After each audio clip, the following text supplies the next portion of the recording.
आपका स्वागत करता हूँ एक और नई डरावनी भूतिया कहानी में। आज की यह हमारी कहानी एक ऐसे मौत की स्टेशन की कहानी है जहाँ पे लोग जाते तो है सफ़र करने के लिए, पर वह एक ऐसी दुनिया में जाते हैं जहाँ से आने का रास्ता बंद है। चलो सुनते हैं आखिर यह स्टेशन कहाँ मौजूद है और ये कहानी में आखिर क्या हुआ था। तो स्टार्ट करता हूँ आज की कहानी। ये कहानी है रामगढ़ स्टेशन।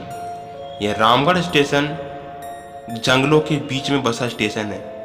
ये जंगल में बसा बीच का स्टेशन इसलिए है क्योंकि ये काफ़ी ज़्यादा पुराना स्टेशन है। जब हमारे देश में ब्रिटिश रहा करते थे उस दौरान इस स्टेशन का निर्माण किया गया था, पर बाद में इस स्टेशन को बिल्कुल ही बंद कर दिया गया। वह स्टेशन जंगल में इसलिए निर्माण किया गया था कि लोगों को कहना था यहाँ से इंडिया की वस्तुओं को आसानी से छुपा के आयात किया जाता था और निर्यात किया जाता था। इससे उनको बिजनेस में काफ़ी आसानी होती थी। पर जब से हमारा देश आज़ाद हुआ उसके बाद ये स्टेशन बिल्कुल ही खाली पड़ गया। पर इसके इस प्लेटफॉर्म से ट्रेन अब भी गुजरती है। दिन में 2 ट्रेन, एक सुबह एक शाम, एक दिल्ली के लिए एक मुंबई के लिए। लोग अक्सर कमाने के लिए जो उस आसपास के लोग थे जो वहाँ जंगल से करीबन 4 किलोमीटर 5 किलोमीटर दूर जो बस्ती में रहते थे वह स्टेशन में आए जाया करते थे, क्योंकि यह स्टेशन अक्सर वहाँ पर ट्रेन 1 मिनट रुकती थी। ये बात लोगों को पता था। लोग चाहते थे क्यों ना हम यहीं पर ट्रेन बैठें, क्योंकि यहाँ से अगर हम टिकट कराने के लिए अच्छे दूसरे स्टेशन जाएं तो करीबन 50-60 किलोमीटर दूर होगा और टिकट भी करानी होगी, तो क्यों ना बिना टिकट के ही ट्रेन का यात्रा ले। तो जब भी लोग जाते थे तो अक्सर 2 या 4 लोग ऐसे करके जाते थे। पर एक दिन बरसात का मौसम था। राजू दिल्ली जा रहा था कमाने के लिए। वो अपने घर से करीबन शाम 4 बजे निकलता है। उसको पता था कि रामगढ़ स्टेशन में ट्रेन 7 बजे आ जाएगी और वह उस जंगलों से होकर के कच्ची रोड से होकर के धीरे धीरे वह स्टेशन पहुंचता है। करीबन 5 बजे वह स्टेशन पहुंच जाता है और पहुंचने के बाद चारों ओर देखता है तो बिल्कुल ही सन्नाटा था और जंगल होने के कारण उस स्टेशन में जल्दी अंधेरा छाने वाला था और वहाँ पे बिल्कुल ही लाइट की सुविधा नहीं थी। पर एक लाइट दिख रही थी जो ट्रेन के प्लेटफॉर्म पे ऊपर गई थी। उसके साइड के ट्रांसफार्मर में सिर्फ एक लाइट लगा हुआ था, वही लाइट जल रही थी और बाकी कहीं भी कोई लाइट का नामो निशान नहीं था। राजू जा करके स्टेशन की चेयर पर बैठ जाता है। अपने बोतल से पानी पीता है, क्योंकि वहाँ पे ना ही कोई पानी की सुविधा भी नहीं था। जो चापाकल और नलके लगे हुए थे वो बिल्कुल ही ख़राब थे और वह देखता है कि वो स्टेशन की काफ़ी ज़्यादा बुरा हालत है। कई जगह टिकट काउंटर में हर जगह झाड़ी उग गई है। वह इंतज़ार करता है और घड़ी की ओर देखता जाता है। तभी अचानक धीरे धीरे करके पूरी अंधेरा हो जाता है और वो देखता है कि अब स्टेशन में पूरा अंधेरा छा चुका है। वो देखता है अपनी घड़ी में तो अब 6 बज चुके हैं। राजू को बस अब 1 घंटा और वेट करना था, तब ट्रेन आ जाती। राजू चारों ओर देखता है। अब जानवरों की आवाज़ जो जंगल में अक्सर चिल्लाने की आवाज़ आती थी वो स्टार्ट हो जाती है और राजू को डर लग रहा था, क्योंकि वहाँ बचाव का कोई साधन नहीं था और ये जंगल में होने के कारण डर तो बना रहता था। और ये आकर राजू डर से अगर वापस जाना भी चाहता तो मुश्किल था, क्योंकि कच्ची रोड होकर के ये 4 किलोमीटर का जंगल पार करना पड़ता। खैर राजू ये सब सारी बातें मन में सोच ही रहा था। तभी अचानक प्लेटफॉर्म पे सनसनाहट के साथ वो ट्रेन की लाइटें दिखती हैं और ट्रेन कुछ देर में उस प्लेटफॉर्म पे आके खड़ी हो जाती है।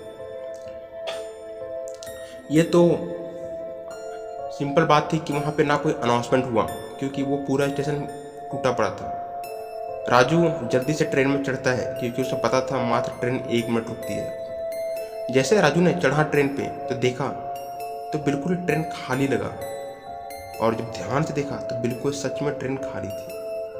किसी भी सीट पे, किसी भी बोगी पे कोई भी आदमी नहीं था। खैर राजू ने पहले सोचा कि चलो अच्छा ही है, मुझे सीट मिल गया, हो सकता है कि अगले स्टेशन पे कोई ना तो कोई बंदा चढ़े। पर जैसा उन्होंने सोचा था ऐसा हुआ नहीं। अगले स्टेशन पे भी ट्रेन रुकी, पर वहाँ भी कोई नहीं चढ़ा। उस स्टेशन पे भी कोई लोग नहीं था।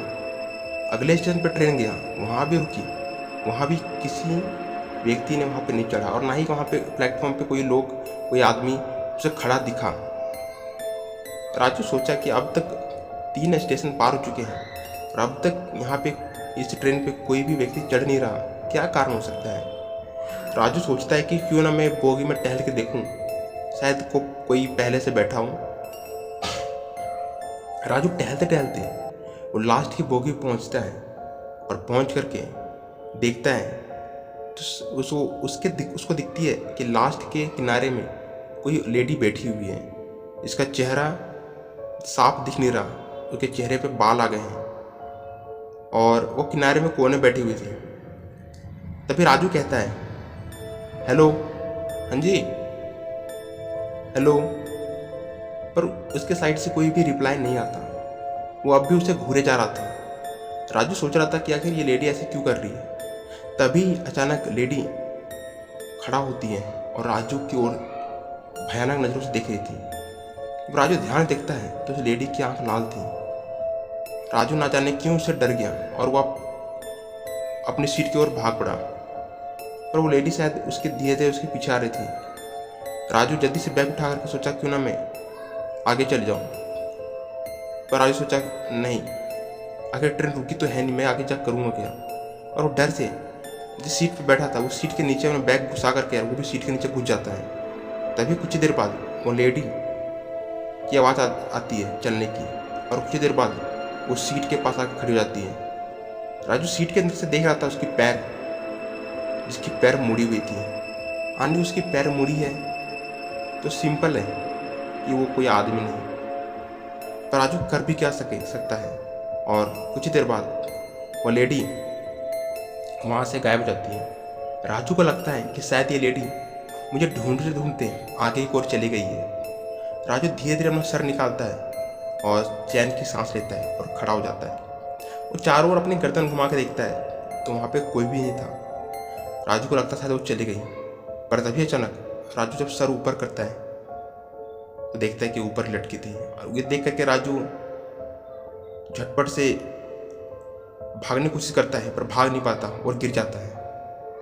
राजू जब नज़र खुलती है तो अब भी वहीं पड़ा होता ट्रेन में। वो जल्दी से कहता है कि मुझे भागना पड़ेगा, और राजू बैग उठाता है और दौड़ पड़ता है बाथरूम की ओर। वो एक बोगी क्रॉस करके दूसरी बोगी क्रॉस करके बोगी क्रॉस करके उसे इंजन के पास पहुंचना था, पर जब लास्ट बोगी क्रॉस करने वाला था देखा उसने वहाँ बंद था। और जब देखा वहाँ पे सोचा क्या करूँ, तो दोनों बाथरूम की जो दरवाजे थे वो खड़खड़ाने की आवाज़ तेज हो गई। राजू डर से वापस जहाँ बैठा था उसकी ओर दौड़ रहा था, पर जैसे दौड़ते दौड़ते अचानक वो सामने आती है वही औरत, और ये देख करके राजू बेहोश हो जाता है। और जब राजू को नींद खुलती है तो वो कोई भी ट्रेन पे नहीं था, बल्कि अब भी रामगढ़ स्टेशन पे ही वेट कर रहा था ट्रेन की। ये जो अब तक देखा था राजू ने, ये तो एक सपना था। राजू अपनी घड़ी को देखता है कि अब 8 बज चुके हैं। राजू सोच रहा था कि ये तो सपना था, मैं कितना डर गया, पर खैर अभी मैं सेफ हूँ। पर ट्रेन क्यों नहीं आ रही है? 7 बजे की ट्रेन थी और अब आ नहीं रही। तभी राजू ये सोच रहा था, तभी अचानक ट्रेन की आवाज़ आती है और राजू खड़ा हो जाता है पूरे बैग लेकर के, और काफ़ी खुश नज़र आ रहा था क्योंकि ये तो सिर्फ उसको सपना लग रहा था। पर ट्रेन अचानक प्लेटफॉर्म पे आके खड़ी होती है। राजू चढ़ता है, पर चढ़ते ही उसकी सारी खुशी फिर से दुख में बदल जाता है। जब वो ट्रेन को घूम के देखता है तो ट्रेन पे अब भी कोई नहीं था, बल्कि पूरा ट्रेन खाली था। अब राजू को जो सपना देखा था कुछ देर पहले, उसी सपने पे डाउट हो रहा था कि जो देखा शायद ये सच ना हो जाए। तभी राजू अपने सीट पे बैठ जाता है। राजू सीट के पर बैठने के बाद वह सोच रहा था कि चलो कोई ना, अगली स्टेशन पे कोई ना तो कोई जरूर चढ़ेगा। पर उसे लग रहा था कि अगर कोई ना चढ़े तो जैसा कि मेरे सपने में हुआ। पर खैर वो अपने दिल को सहला करके और बैठ जाता है।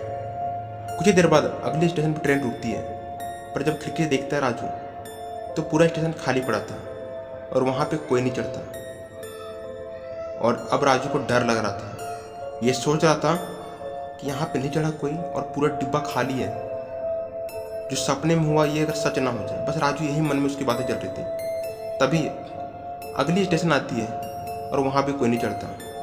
अब राजू को ना जाने क्यों बहुत ज़्यादा डाउट हो रहा था कि जो सपना देखा भाई वो सच ना हो जाए। राजू ने सोचा मैं लास्ट डिब्बे तक नहीं जाऊँगा कि देखने कोई है या नहीं, मैं सीधा अगले स्टेशन पर उतर जाऊँगा। मुझे रिस्की क्यों लेना, जबकि मैंने कुछ देर पहले इतना बुरा सपना देखा है। तो ट्रेन कुछ देर बाद अगली स्टेशन पर रुकती है और राजू अपने बैग उठा करके वहाँ उतर जाता है। और उतर करके देखता है तो वो स्टेशन पूरा खाली पड़ा था, पर राजू चैन के सांस ले रहा था कि चलो कोई ना, मैं कम से कम ट्रेन के प्लेटफॉर्म पर उतर के सेफ तो हूँ, न जाने क्या क्या हो जाता वहाँ पे। और कुछ ही देर बाद वो ट्रेन वहाँ से चल पड़ती है। तभी राजू ट्रेन पे से घूर ही रहा था प्लेटफॉर्म पे, तभी अचानक एक बूढ़ी अम्मा उसे दिखाई पड़ी, जो लाठी लेकर के कुबड़ी उसकी ओर बढ़ रही थी और अचानक राजू के पास आके खड़ी होती है। राजू भी चाहता था कि चलो कुछ बात कर लेते हैं, पूछ लेते हैं यहाँ पे आखिर क्यों कोई व्यक्ति है, नज़र क्यों नहीं आ रहा। पर उसके पहले वो अम्मा बोलती है कि बेटा तुम यहाँ से चले जाओ। राजू कुछ कहे इसके पहले वो 3-4 बार यही बातें कहती है और राजू बस कहने वाला था कि आखिर क्यों, पर अम्मा वहाँ से चल पड़ती है। तभी अचानक उसी प्लेटफॉर्म पे एक तेज मालगाड़ी आती है और अम्मा उसी प्लेटफॉर्म पे खड़ी थी। और राजू सोच रहा था कि चलो अम्मा पर जाके सामने से कुछ कहते हैं, पर जैसे ट्रेन वहाँ से पार ही हो रही थी और जैसे सामने आई, अम्मा उस प्लेटफॉर्म पे ट्रेन पे पटरी पे कूद गई और मर गई। अब राजू डर चुका था कि आखिर ये अम्मा ने ऐसा क्यों किया और ये प्लेटफॉर्म इतना शांत क्यों है। राजू काफ़ी ज़्यादा डिप्रेशन में आ चुका था, उसके चेहरे से पसीना लथपथ बह रहे थे। तभी अचानक कुछ देर बाद एक वो ट्रेन आती है और उसे पता नहीं था कि राजू को ये ट्रेन कहाँ जाने वाली है, पर राजू सोच रहा था कि जो भी ट्रेन हो इस प्लेटफॉर्म पर रुकना नहीं है। और जैसे आती है तो राजू देखता है कि ये डिब्बा पूरा भरा हुआ है, इसमें डरने की कोई बात नहीं है और मैं इस पर चढ़ जाता हूँ। राजू बहुत खुशी के माहौल में ट्रेन में चढ़ गया, सारी बातें भूल करके।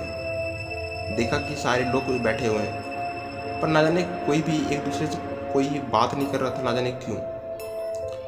राजू जा कर के सीट खाली देख करके बैठ जाता है और सोच रहा था कि इनसे बात करूं या ना करूं। फिर सोचा कि चलो कोई नहीं, मैं 1-2 घंटे बाद बात कर लेता हूं।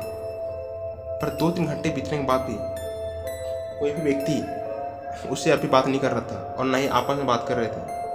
राजू सोचता जा रहा था कि आखिर ये कारण है क्या। तभी राजू के पैर के नीचे कुछ आवाज़ आती है खड़बड़ की और वो देखता है नीचे झाँक करके, तो एक अखबार थी जो उसके पैर पर टच हो रही थी। वो अखबार जब राजू उठाता है और कहता है चलो अकेले बैठने से अच्छा चलो अखबार पढ़ लिया जाता है। पर जब डेट देखता है अखबार में तो उसके होश उड़ जाते हैं। ये आज से 4 साल पुरानी अखबार थी।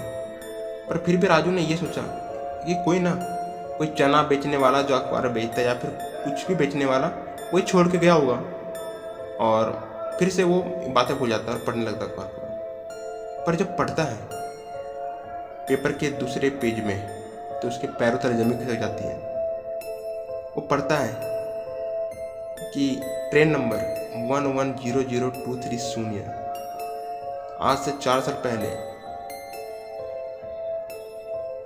मधुनगर के जंगलों में वो ट्रेन हादसे में पलट चुकी थी और जिससे दर्जनों लोग मारे गए थे।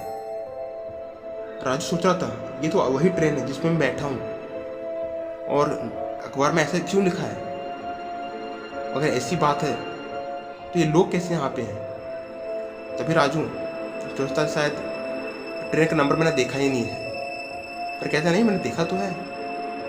तभी राजू को नजर जाती है उन लोगों के पैर पे, जो सारे लोगों के पैर मुड़े हुए थे। राजू डर से कांपता है कि शायद इस अखबार में लिखी बातें सच है, और अगर सच है तो ये जो बैठे हैं वो कोई इंसान नहीं। राजू डर जाता है और सीधा अपना बैग उठाता है और वो चल पड़ता है। पर जैसे ही उठता है वो सारे लोग उसकी ओर घूरते हैं। राजू अब रुकना नहीं चाहता था और चलते ट्रेन में से कूद जाता है और कूदने के बाद जब नींद खुलती है, उसकी आंखें खुलती है तो हॉस्पिटल में होता है। अगल बगल पुलिस खड़े होते हैं। पुलिस कर्मचारी पूछते हैं कि आखिर तुम वहाँ पे क्या कर रहे थे। राजू बहुत सारी कहानी सुनाता है, पर लास्ट में फिर से पुलिस कहते हैं तुम कह रहे हो ट्रेन से कूदे हो, पर तुम्हारे शरीर पर कोई चोट नहीं, और तुम वहाँ पे कैसे पहुँचे। राजू घबरा के कहता है सर जब क्या कह रहे हो मैं समझ रहा, मैं वहाँ पे मतलब मैं कहाँ पे था। कहते वहीं जहाँ पे लोग को तभी जाता है जब उसकी मृत्यु होती है।